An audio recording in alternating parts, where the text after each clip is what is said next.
in this series at those positions. Rustin Rigdon leads things off, and Coons delivers a first pitch strike at 94. Payoff at the knees for strike 3 at 94. And he muscles this one right back up the box. Straightens it out for a 2-strike single. Marcus Phillips, yesterday started a different story, and that pickoff attempt gets away, and there's the pressure of the run game immediately with a throwing error by Coons. Yeah, that's a very good point. And there he goes. The throw to third is wide, and it gets into left field. Austin with a late break. Clark's got a big arm, and he is safe. And Vandy's run game puts pressure on Tennessee early, and the Commodores scratch one across. Tony Vitello, the head coach at Tennessee, 8th season on Rocky Top. And a swing and a miss at 94, 2 Ks. Flinched. And they say went. And that'll be it for Brody Johnson and Vandy in the first 3 Ks. They knew the scouting report coming in. High to right and deep. Humphrey's running out of space. It is gone. Andrew Fisher's 19th, and Tennessee has tied it with the long ball.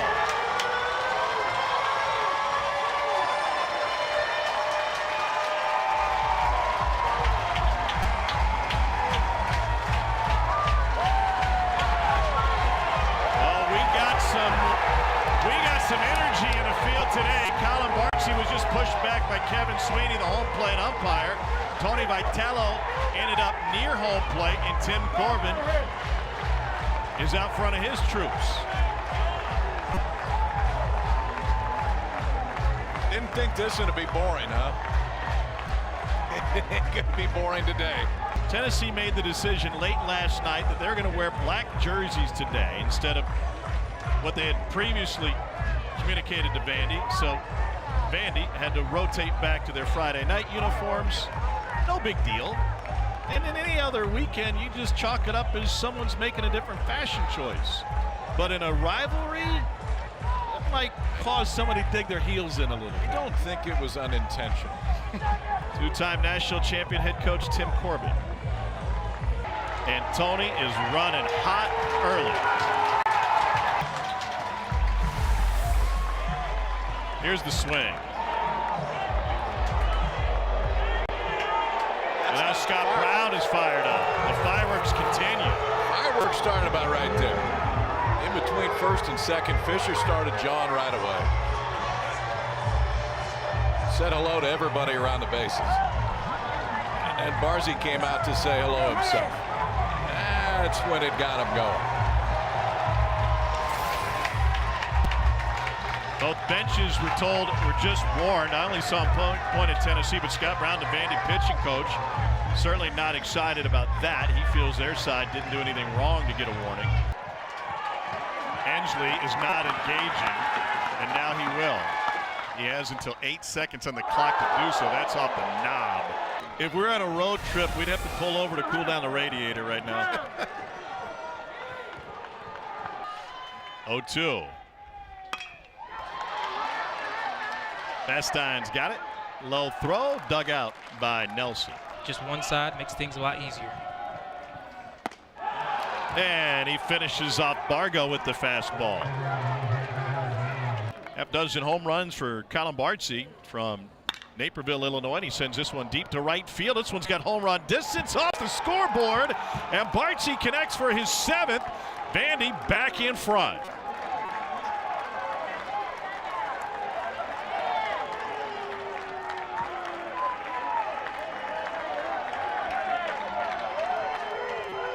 It's flying to right today, Jack. Yeah, you see the flags. That's the way you want to go.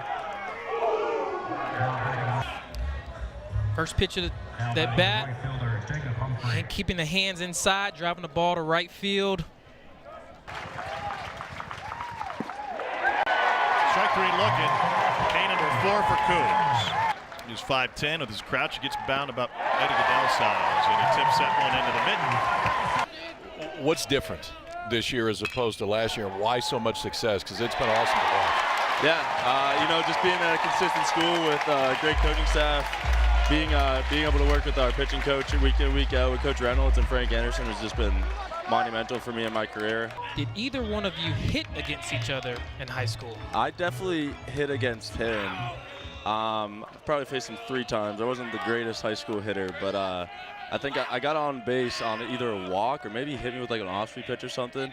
I think he punched me out twice though, so I don't think it went too good. I don't remember him hitting really. He might have been a PO in high school. I don't necessarily remember him, but I played a little bit of outfield back in my day. I don't know if I was as good as you, but you know what it's like. And this one's tagged deep left field off the bat of Clark. That gets down for extra bases. Curley will head to third. The throw there rolls in. There's a one-out double for Levi Clark.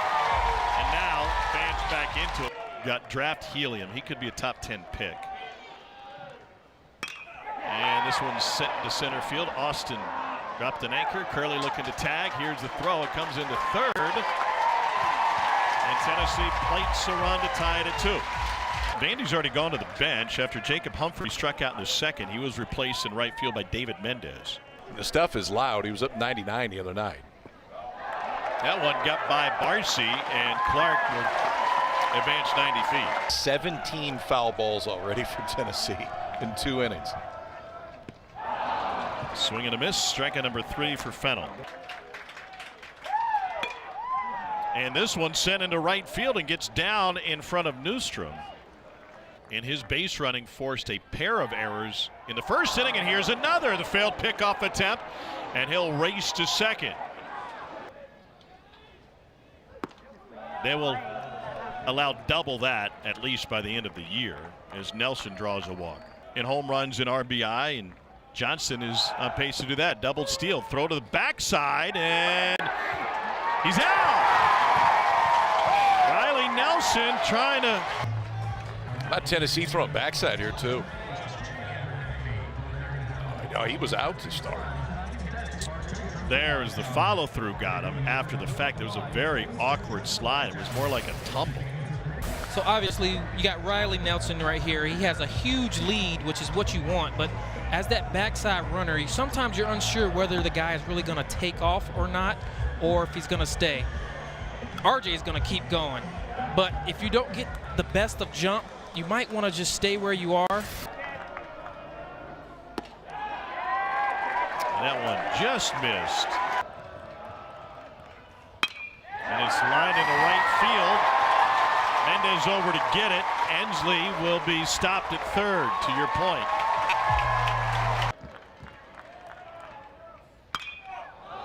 Into center.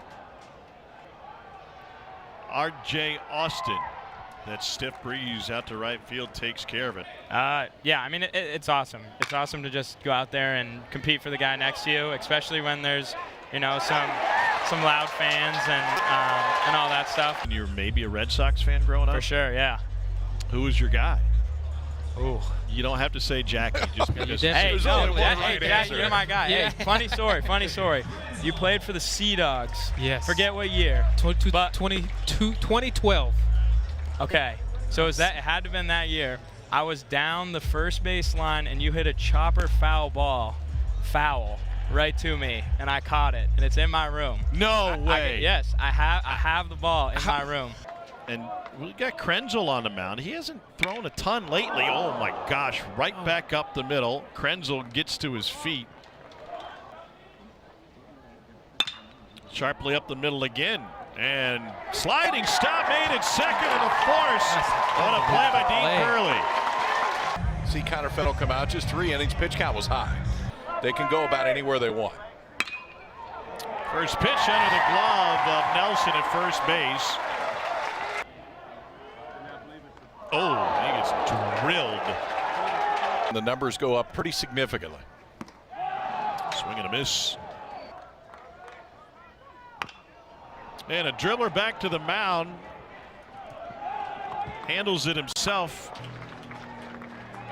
0-2, jammed him up the middle, backhanded, and a beautiful play by Curley. I think this, I mean, that second 8 time is what does expand it. They just haven't quite got up to top 8 status. Here's the payoff to Mike Mancini. Dogpiled in Williamsport, Little League World Series champion. Runner on the move. Throw was low, and the pitch was low, and then the throw was low. Limited amount of foul territory. And hit him where they ain't. Delivered by Rigdon. Mancini coming around third. He'll score to put Vandy in front for the third time. It's 3-2 Commodores. There goes a runner from first. The throw from Peebles comes in on a short hop. The tag was reached for, and then he was off the bag. It's the second time in his game Curley has landed forcefully on a Vanderbilt base runner with a glove to the head. The slide is similar here as it is when they're at home. I think he's out regardless. It looked like he tagged him on the helmet before that hand got in anyway. Oh, That he landed on it. Yeah. So second out of the inning. And he goes out swinging a one in the dirt. Tim Elko got his big league career off with a bang, huh? Yeah. First big league hit, first big league home run. One swing for Tim Elko. And this one off the knuckles. What a grab by Nelson. It just hung up enough. Alfreda's not messing around. It was lined to right by Hunter Ensley in the first pitch. Slice to left field. That'll get down for a knock. And Tennessee in business with two aboard here in the fifth inning. On the base paths. Up the middle, and it gets through for Curley. Ensley being waved home. Austin's throw comes into second, and Tennessee has tied it again. Mom loved that one. Deciding game 3 against a rival. And a bunt is popped up and handled behind the plate by Bardsey. One hopper to short. Vastine flags it down, goes the short way to finish it off. Real opportunity to rise for whoever comes out on top today. He didn't stay in Hoover all that long. No. Usually fairly quick trips. He popped up 99. It's deep to right field. It's in the jet stream, and it is knocked back into play by Newstrom. Racing to third is Holcomb. It'll be a 2-out triple off the top of the wall. Doesn't like it was going to go over, but great attempt. 0-2 pitches lifted to right field. Run for Newstrom again, and this one's gone off the scoreboard. 2-run home run for Bardsey, his second homer of the game. Same exact location as well. He's using that wind. He's letting it fly. 3 for 3 day for the Vandy backstop.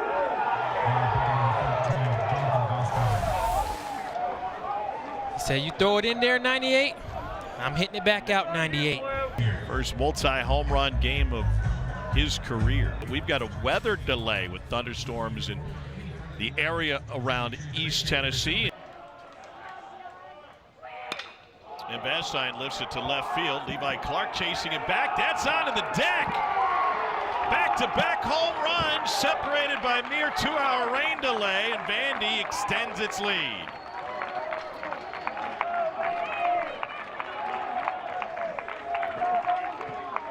They are back-to-back in the scorebook, and that kid's throwing it back. Nice arm, youngster, but 2 hours and 3 minutes between the two home runs from Bardsey and Vastine. It was funny, Jackie, you looked at me right before the first pitch was thrown and said, swing at the first pitch, thinking you're probably going to get a first pitch fastball. Absolutely, and Vastine, he's pretty aggressive early in the count, and you know, he swung at it, swung through it, but and this ball is lifted into center field, right center. Newsom coming on, and Newsom makes a catch. Here's the payoff. Tap to the left side. Brody Johnson, the freshman third baseman, throws it low, but bailed out. Smoked up the middle. Diving stop by Rigdon. And a headfirst dive at first. He's out. It was a quick review. They announced he was out. Ouch. Before he was replaced. And this ball is launched deep right field. It is way gone. And Fisher's done it again. with a bat flip as an exclamation point.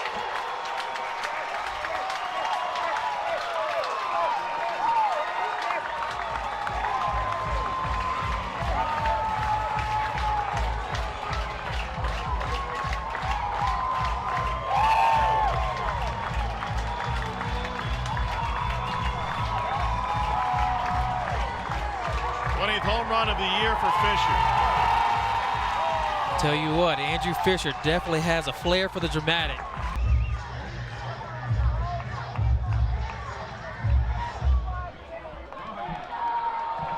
Every inning Vanderbilt has scored in the top half. Tennessee has answered in the bottom half.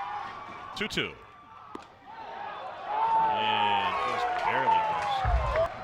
Payoff. Behind the plate, Barchi went a long way around the home plate umpire, and he's able to receive it to close the inning. Manny Marin enters at third base, and Bargo takes over in right. And a curveball in there for strike 3. 2-2. Into right field, long run. Bargo just put back there at the fence right in front of the bullpen. Yes. Goodness gracious. Early in this game and yesterday, and now Austin will break, and this ball's popped up into center field. And that'll close the 7th. Bargo pulls it down the line. That's a fair ball. Nelson was backing up. Now he's going to toss, and he's safe. Scissor kick crossover. It's a little bit more time for Miller Green to get there. And that's boxed by Barzy. It's his 4th pass ball of the season. He's a draft eligible sophomore. Chops it to third. Johnston side saddles it. 1 down. To short. Vastine has time. 2 down. 3-game series between these two long-standing rivals. Another hit batter.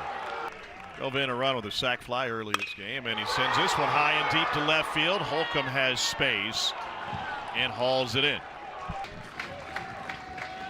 It was 97 and his 3rd strikeout of the game. 1-1 now. In the air to right, connected with 93, and it will die on the track. And connects on it towards the gap in left center, tailing back to Holcomb and right into his glove. Well struck into center field. Austin, and a ball not traveling here late. He leads the SEC in home runs and country in strikeouts. Committee they rolled out with Tennessee. So the 2-2. Got him looking right at the knees. McIlvain's fired up, and his teammates are as well. It's been a strike all day. The low strike has been in the entire day for Kevin Swinney, and well, the Fisher didn't like this one, but it's right where McIlvain wanted to throw it. And they'll play Kentucky next week at Hawkins Field. So there's that low strike right at the knees. Back-to-back Ks for Snead. Doubleheader sweep by Georgia Tech over Louisville today. A pair of one-hitters. His ball's lofted into the left field corner, and it is gone. It carried all the way to the second deck. And Mancini with a 2-strike opposite field, 2-out home run. And that insurance has got to feel nice for Vandy.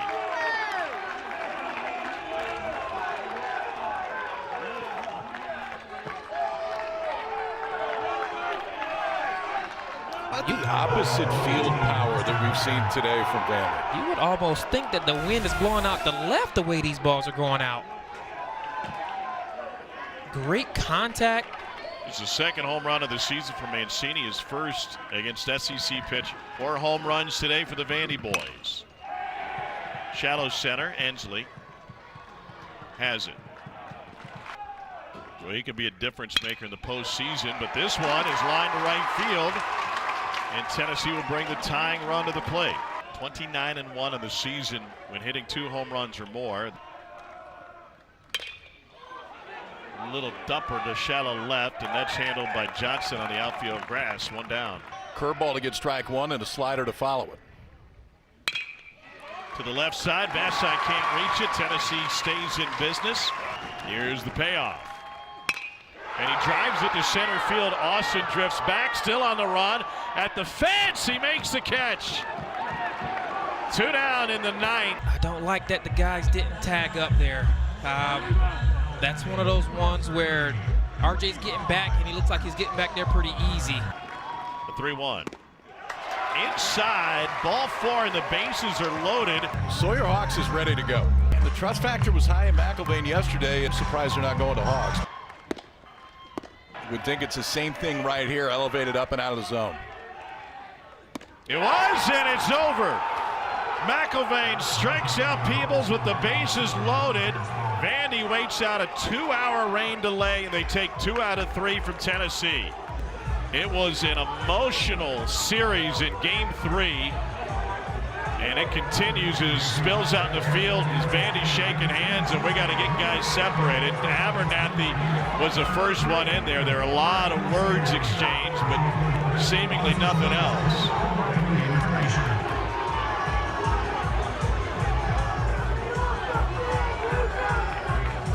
I think they're just exchanging Mother's Day greetings. Different ways to shake hands after a series. They didn't have this history when they first met in 1897, but boy, do they have it now. These two competitive coaches leading championship programs just a few hours apart, recruiting in each other's backyard. And this one goes to the visitors.